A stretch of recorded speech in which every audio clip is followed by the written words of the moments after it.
కాంగ్రెస్ వాళ్ళు ఇలా బీఆర్ఎస్ వాళ్ళు అన్నారు గ్రామ పంచాయతీలకు పోదామా అన్నారు.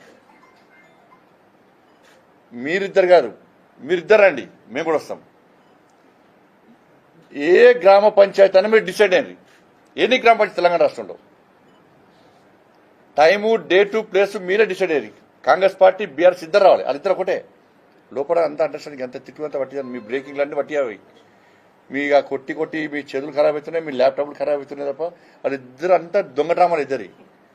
న్యూస్లో స్పేస్ బీజేపీకి ఉండద్దు, మాకే ఉండాలని తిట్టుకుంటారు. గీ సాగి దిగదారండి, చెప్పుతూ కూడా సాగి దిగదారండి.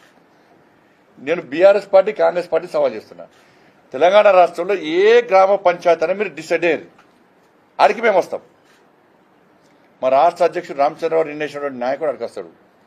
ఆ గ్రామంలో జరుగుతున్న అభివృద్ధి, ఆ గ్రామంలో అమలవుతున్న సంక్షేమ పథకాల గురించి చర్చిద్దాం.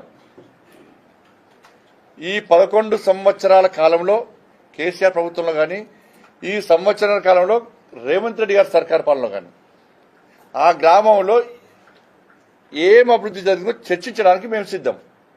మీరు సిద్ధమా? ఎన్ని గ్రామ పంచాయతీ? చర్చ దీని మీద జరగాలి.